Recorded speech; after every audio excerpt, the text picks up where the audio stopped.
Bienvenidos a otro apartado de pasajes, aspavientos y ámbitos. Imperecederamente es de fruición tasar con su favor y que sean concurrentes a esta coincidencia. El crepúsculo actual nos aflora en su rictus una minuta muy afable de semblanzas, panegíricos y recesiones sobre la mayéstica vocación posibilitada en su génesis en los listones de madera.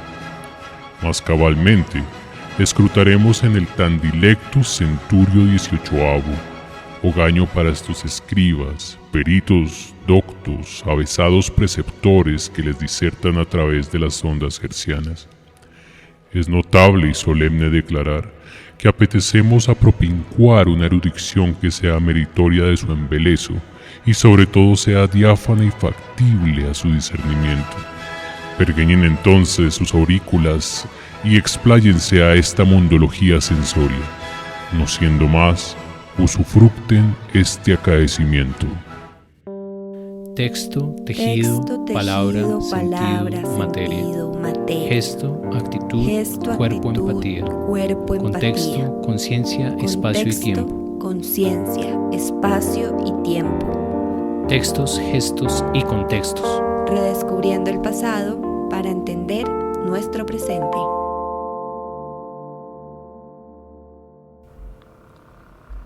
Buenos días, buenas tardes, buenas noches. Estamos en el piso quinto de algún edificio en el barrio Metrópolis, localidad de Barrios Unidos, Bogotá, Cundinamarca, región andina, Cordillera de los Andes. Hoy es lunes festivo 1 de noviembre, la ciudad está por apagarse.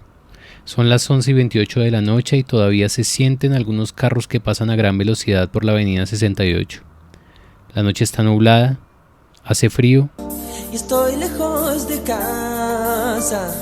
Pero no importa, porque estamos acá para hablar de un amor que tenemos en común, el teatro. Más sabe el diablo por viejo que por diablo. El alumno superó al maestro. Libro de lujo, libro sin uso. Al que madruga, Dios le ayuda.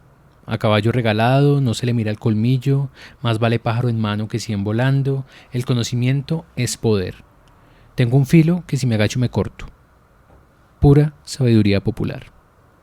Yo no sé si estas frases vinieron en barco, o si eran distintas y acá se mezclaron con otras o se adaptaron a nuestro contexto. Desconozco también si atravesaron los mares del tiempo y si en una especie de teléfono roto mutaron de palabra en palabra, de hombre en hombre, de español en indígena, de indígena en mestizo, de mestizo en afro, hasta terminar en la memoria de algún abuelo. Quizás llegaron en ese siglo XVIII al que hoy nos asomamos en este capítulo, siglo en el que el viejo mundo se fue transformando y ese vaho de cambio atravesó también el océano. Algunos entendieron que no todo lo que brillaba era oro en estas tierras, y aunque extrañaban su vida mediterránea, lejos de las enfermedades tropicales y cerca de sus abolengos, quizás encontraron en ese saber que llegaba un néctar de alivio para olvidar lo lejos que estaban de casa y para los que ya tenían raíces en esta tierra, para empezar a conocerse a sí mismo y a esta naciente república. Podríamos decir que le pusieron al mal tiempo buena cara. Y con la llegada de los derechos del hombre, todos se pusieron pensadores, introspectivos, y esos pensamientos desembocaron en tertulias, aparecieron preguntas y también teorías. Ya no solo eran ladrones y curas los que pisaban tierra firme, sino también esos barcos venían hinchados de conocimiento.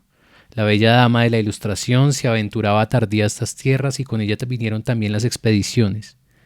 El hambre de mundo, el hambre de saber. Seducidos por tesoros que no brillaban, aparecieron en el mapa José Celestino Mutis, Humboldt, Bonpland, Codazzi, Jorge Tadeo Lozano, etc. Es que el conocimiento es poder. Y durante un tiempo en estas tierras se acarició la quimera de estar en el primer mundo. Y es a partir de este siglo XVIII en que la cosa se pone buena para el que quiere saber, y para el que no quiere conocimiento, pues se le dan 2 tazas. Y así empezamos este tercer capítulo de textos, gestos y contextos. Buenas noches Marina, buenas noches Manuela, vámonos pues para el siglo XVIII. Bien, durante el siglo XVIII hay un cambio de pensamiento importante. Es el siglo de las luces, es el siglo de la razón, al menos en Occidente. Y como las Américas están ahora absorbidas y dominadas por Occidente, pues también ocurre lo mismo con nosotros. Así pues hay expediciones botánicas, a mí este tema me encanta, porque muchos científicos, naturalistas, biólogos europeos pues llegan a las Américas y se enloquecen con toda la diversidad de flora, fauna, climas que hay aquí, y entre los que nos visitaron hay uno de mucho reconocimiento internacional, que es Humboldt, y aquí a Colombia, que no era Colombia sino el nuevo reino de Granada, llega un andaluz, un sureño, llamado José Celestino Mutis, y él es un botánico que se enamora perdidamente de Colombia porque para él es evidente pues la enorme riqueza natural que hay en este país. ¿Humboldt de dónde es? Humboldt es alemán. Alemán. Si mal no recuerdo, sí. Y entonces José Celestino Mutis tiene una misión que es hacer la Real Expedición Botánica, y se pone a viajar por todo el país, y hay una cosa interesante también dentro de esta expedición, además de los hallazgos que él hace, y es que él viaja con un grupo de ilustradores, porque no existía la fotografía, y los ilustradores son muy buenos en retratando, dibujando las hojas, las frutas, las flores, y eso es súper bonito. Me parece bien hacer como una diferenciación entre la ilustración y un ilustrador. Entonces, pues un ilustrador en este caso, estamos hablando de una persona que dibuja, ¿sí? Y ahora más adelante vamos a hablar de la ilustración y de cómo eso es importante en este periodo. Ok, la diferencia entre ilustrador e ilustrado no es lo mismo. Exacto. Ok, listo. ¿Listo? Sí, estamos hablando de los hombres ilustrados. Sí, no más porque vamos a pasar por ahí. Listo. Bueno, y también en este siglo XVIII pues aparecen los diccionarios, por ejemplo, en Francia hay una extraña o una nueva afición, o una gran idea más bien. A alguien se le ocurre compilar el conocimiento de todo lo que existe en una cosa que ya no existe tanto, que se llama diccionario, y que es un libro, digamos, accesible para todos.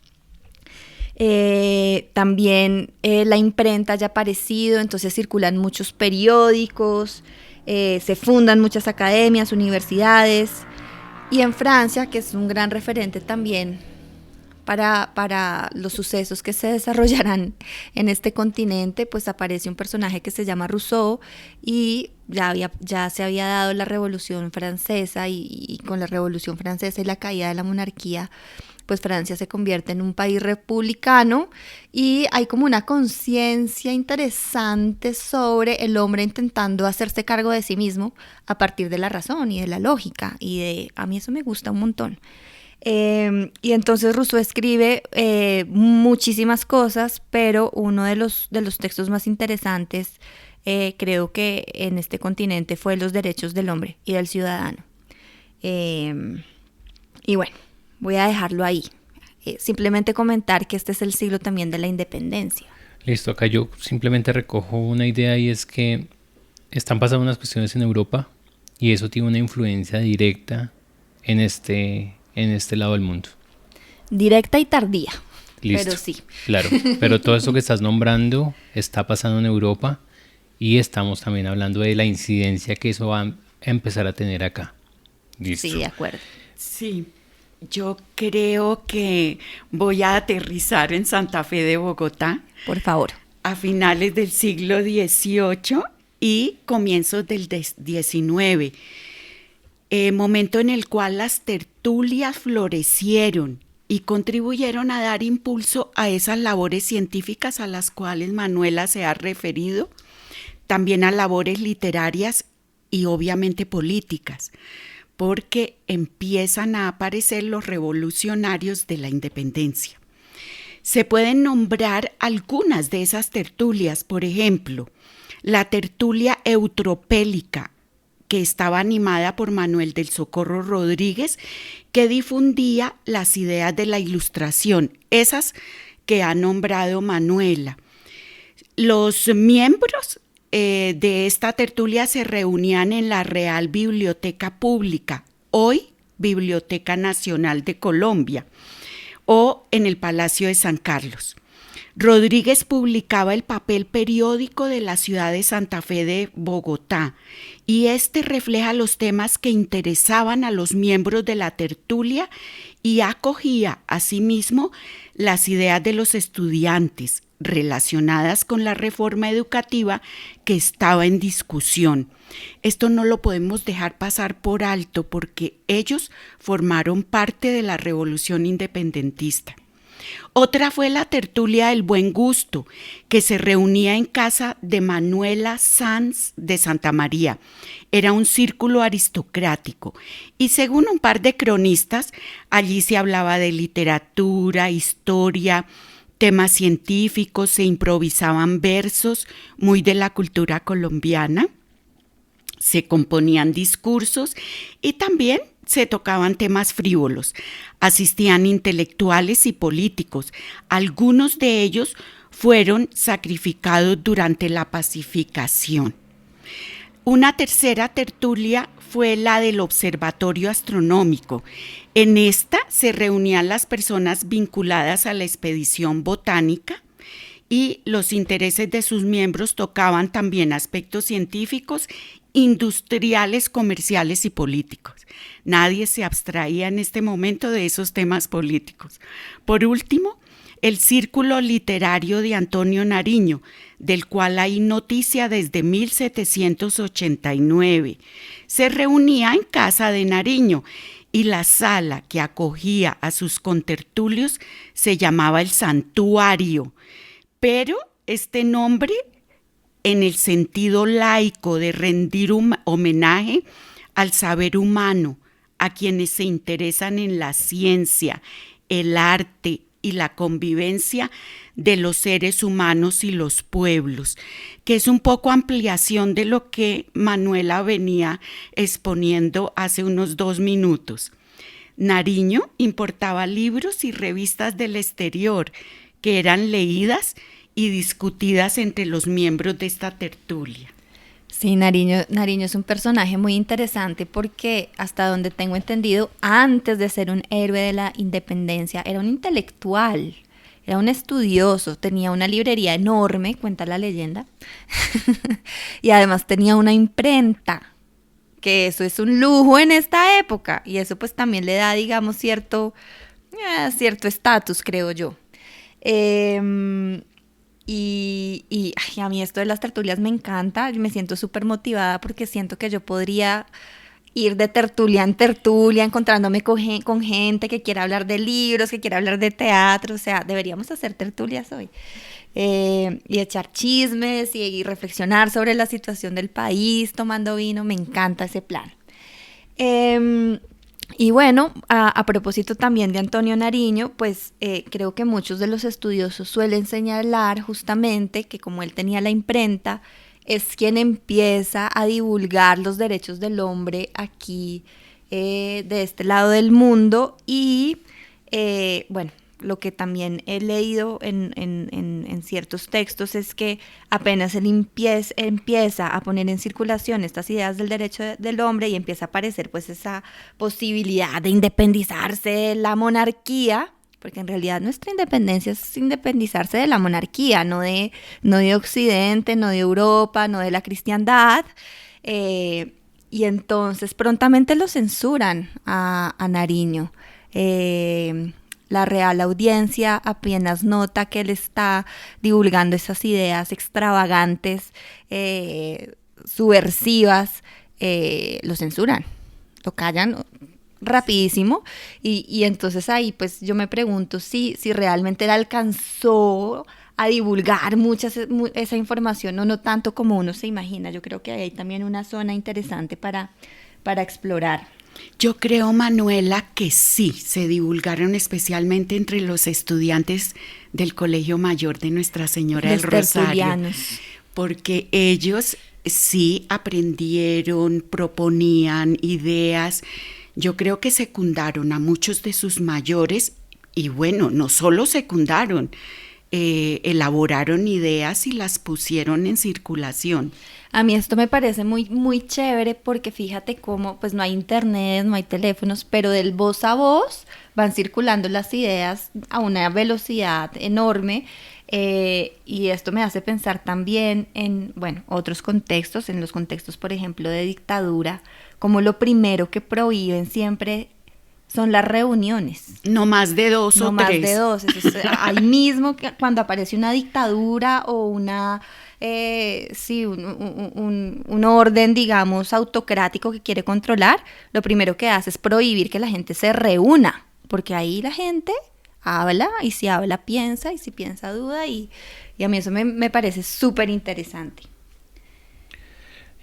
Bueno, tú decías algo sobre que te gustaría haber sido una tertuliadora, ya que sientes que en tu corazón ya lo eres.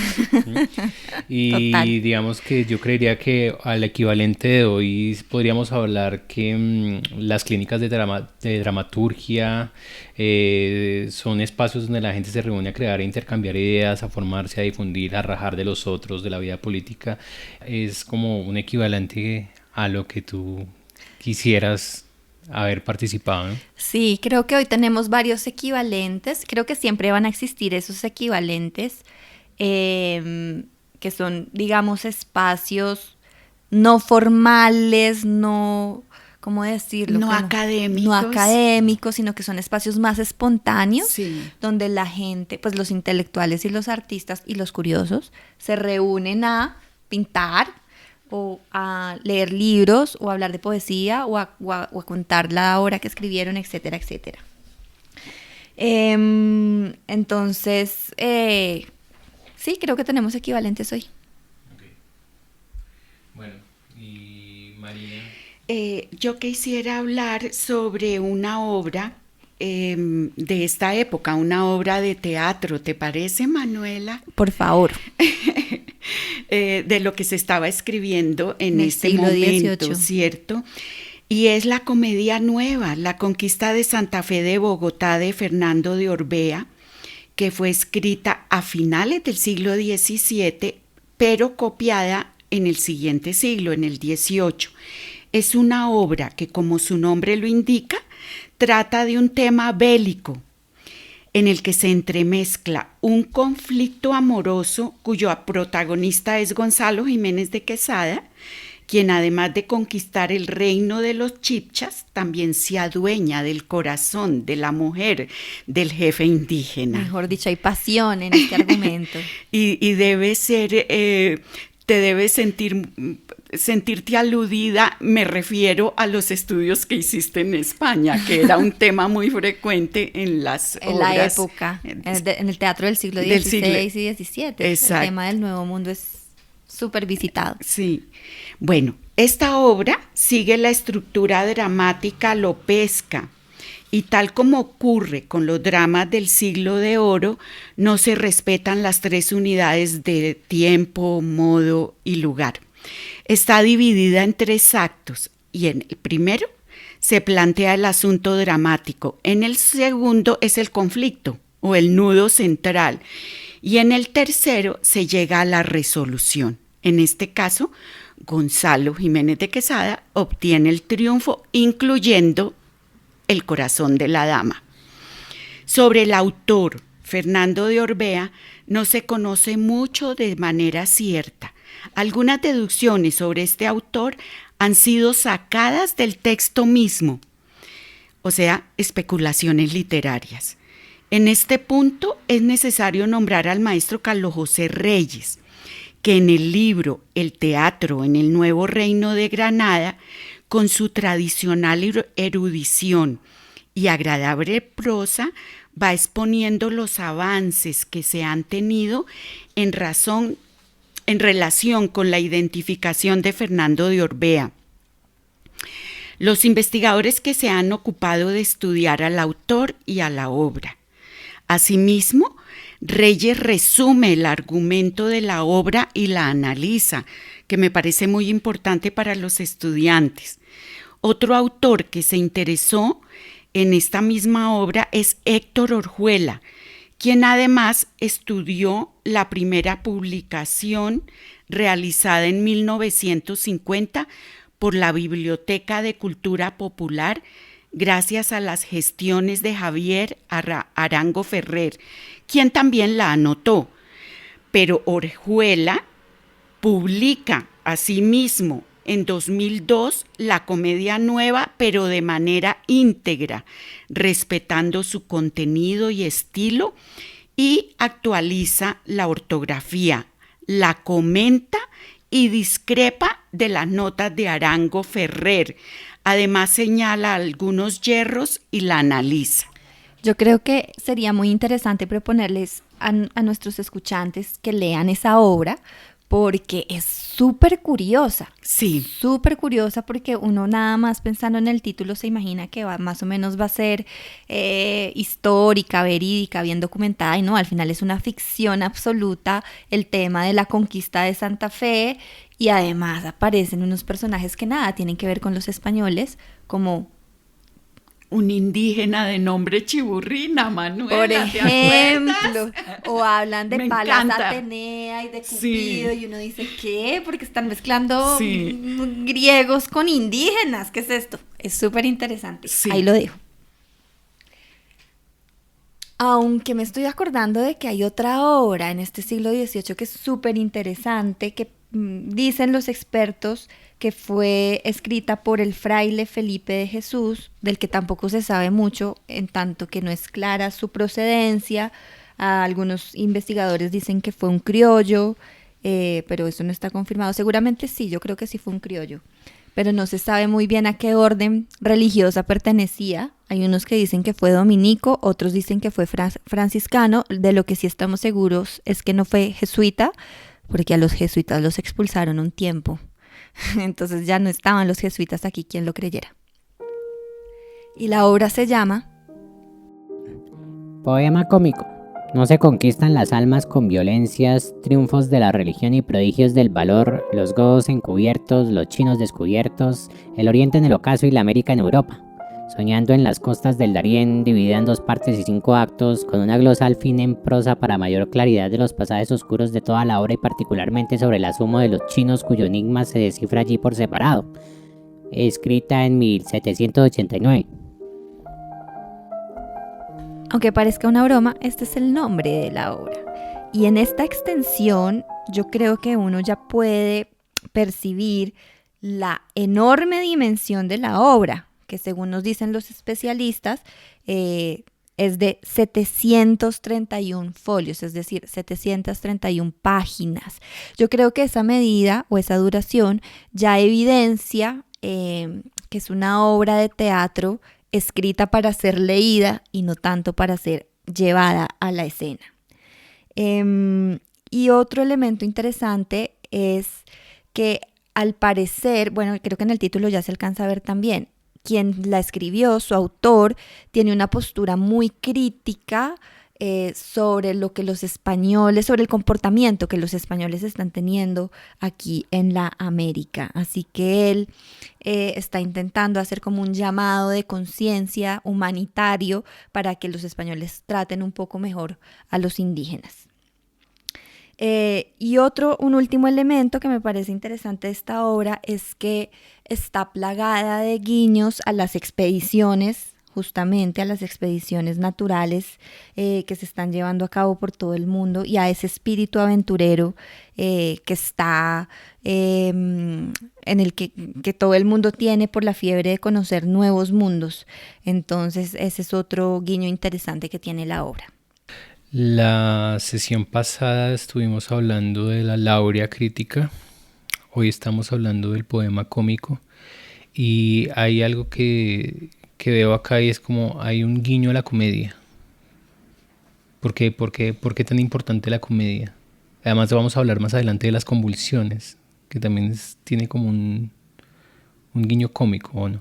Sí, Julián, pero tendríamos también que pensar que en este momento de la historia la palabra comedia no solo se está refiriendo a ese género que nos gusta, que es cómico, crítico, sino que comedia era genérico para cualquier obra de teatro. Ok, Sí, Es cierto. ¿Y por qué?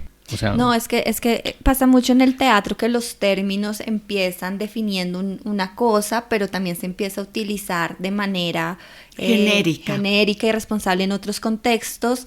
Y justamente en el siglo XVI, a propósito de España, pues no hay, digamos, un código lingüístico particular para definir el teatro. Todos esos géneros y subgéneros, como la loa, el entremés, son nombres que los autores ponían, pero Sí. ni siquiera ellos sabían a qué estaban apelando. Entonces hay un montón de géneros y subgéneros que a los investigadores les toca decir, bueno, es una obra breve, esto y esto, pero los mismos dramaturgos no están pensando en eso, simplemente ponen el nombre porque sí y ya. ok, o sea que recogiendo un poco, esta información es nueva para mí, en ese sentido cuando se habla de comedia en estas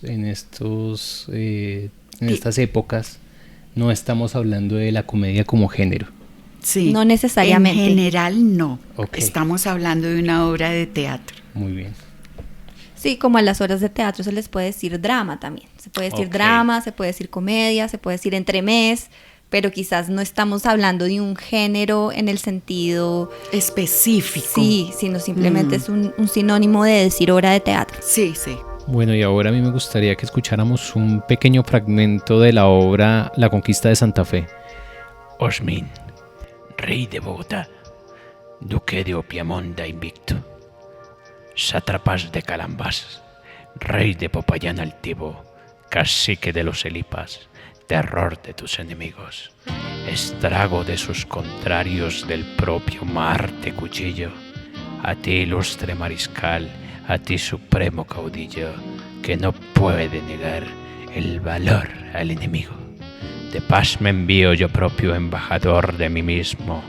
Digo que si la ambición, deidad que reina en el siglo, os ha traído a alborotar mis dilatados dominios, os dará mi bizarría en perlas de oro y jacintos, número tal que carguéis el buque de vuestros navíos, de tal suerte que faltando lugar al despojo rico, las andas haréis de plata y los clavos de oro fino, por la bella Palmira, emperatriz de este Olimpo.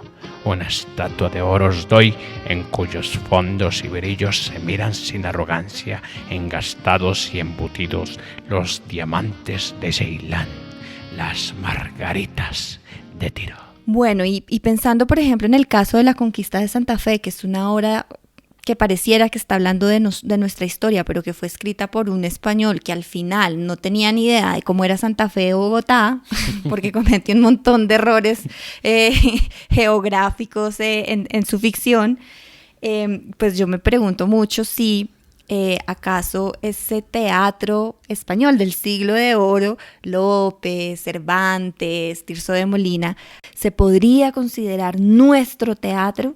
¿No podríamos pensar que por aquellos siglos en los que fuimos colonia, el teatro de los españoles y el nuestro eran el mismo?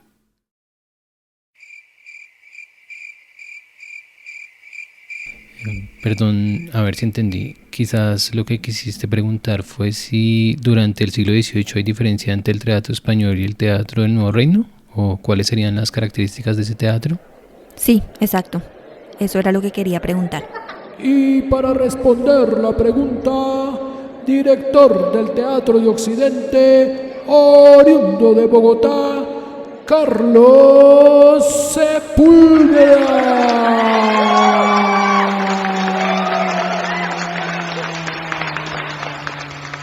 Bueno, muchas gracias por la invitación. Mi nombre es Carlos Eduardo Sepúlveda, soy director y profesor de teatro. Estoy aquí justamente en la Candelaria, un barrio colonial, en la calle 9 con Segunda, y voy a intentar responder una pregunta justamente sobre el teatro de la colonia, que está planteada en los siguientes términos. Podríamos pensar que por aquellos siglos en los que fuimos colonia, el teatro de los españoles y el nuestro eran lo mismo. Durante el siglo XVIII hay diferencia entre el teatro español y un teatro del Nuevo Reino. Bueno, yo quisiera señalar que pues efectivamente, por supuesto, por las características coloniales de nuestra nación, pues efectivamente todo el teatro estaba determinado profundamente por la lógica de ser un virreinato. Y por supuesto todas las leyes que eso implicaba, todas las leyes determinaban un sentido ideológico, por supuesto, de lo que significaba la teatralidad en ese tiempo. En ese orden de ideas, pues yo podría pensar que ese teatro se movía en una lógica entre la evangelización por un lado y por otro lado pues por una suerte de vehículo ideológico de las buenas costumbres, de las buenas maneras, digo, dentro de las clases más pudientes, y por supuesto pues un ámbito completamente religioso, ideológico, en el sentido evangelizador del término, un poco con las mismas características de lo que fue, el teatro durante la Edad Media en Europa, es decir, que tenía las pretensiones de evangelizar en la doctrina cristiana, y por supuesto eso implicaba hacer una serie de representaciones de carácter religioso, pasajes bíblicos, etc. Sin embargo, pues sí hay que tener en cuenta una cosa, y me parece que es importante, y es que por supuesto que hay un sentido también de territorialidad. ¿A qué me refiero con eso? Pues la lógica de lo que significaban las representaciones religiosas en Europa tenía un carácter completamente distinto a las lógicas de la representación religiosa en Latinoamérica, y específicamente pues en el territorio del Nuevo Reino de Granada, porque efectivamente, digamos, hay una perspectiva arraigada en el territorio, y eso significa que también esas manifestaciones teatrales religiosas tendrían un carácter un poco carnavalesco y más que retomaba un poco también las tradiciones indígenas y las formas de máscaras y rituales, etc. Es decir, de alguna manera esas representaciones religiosas estaban contaminadas por la territorialidad. De otro lado, y pues es claro que también hubo un teatro como muy pegado a la lógica de los colegios de los criollos. Por supuesto, pues el ejemplo más claro de eso efectivamente tiene que ver con la Laurea Crítica de Fernando Fernández, que por supuesto era tenía como un cierto nivel de didactismo, porque los criollos en los colegios donde se formaban, pues con esa mirada de aprender el latín y estas lenguas que tenían todavía un acervo y una tradición importante, pues estaban completamente enfocadas hacia esas lógicas.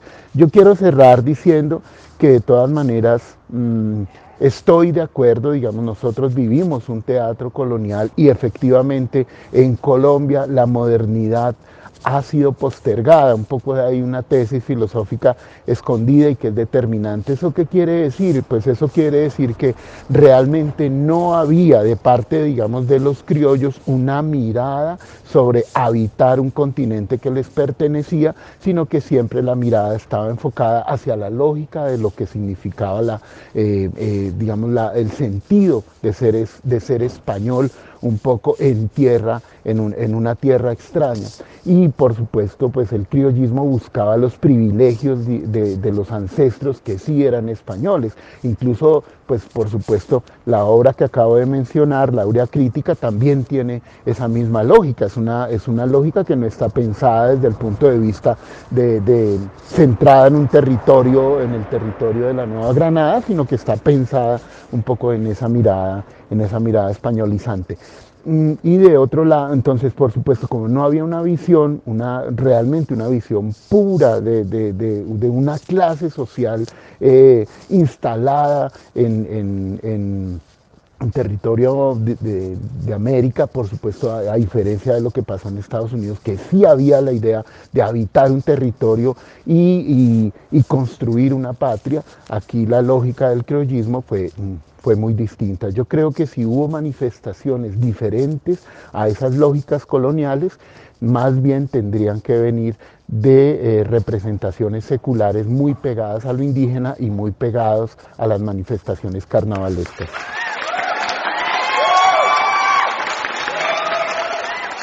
¿Y ustedes qué piensan? Pues a mí me parece chévere la idea de pensar que el teatro de Lope de Vega, de Cervantes, de Tirso, de Sor Juana, ¿por qué no?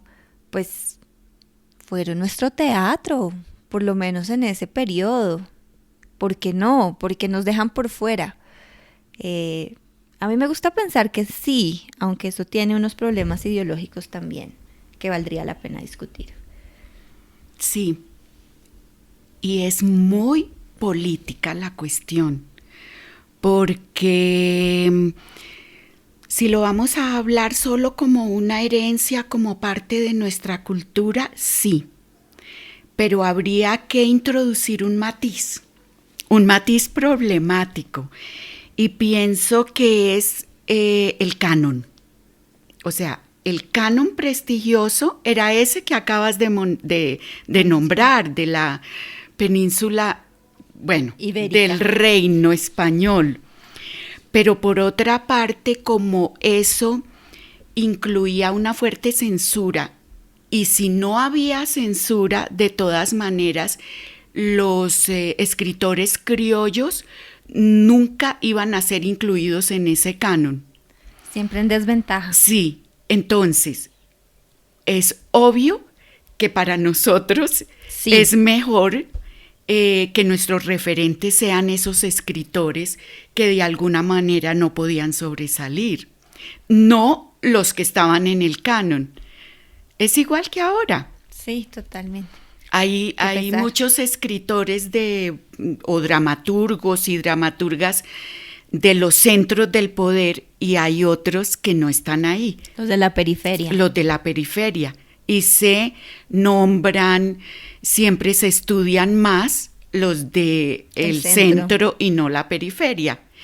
Pero resulta que en este caso, con la independencia, sí hay un nuevo pensamiento, y como república es obvio que nuestra herencia, nuestras raíces están en los criollos, en los que nacieron en este territorio. En los padres fundadores.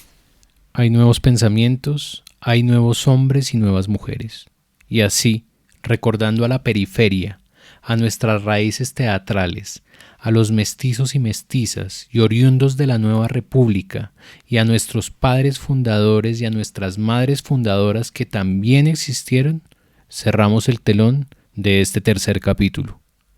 En nuestra próxima cita aparecerán los primeros edificios teatrales y se intentará hacer del oficio una empresa.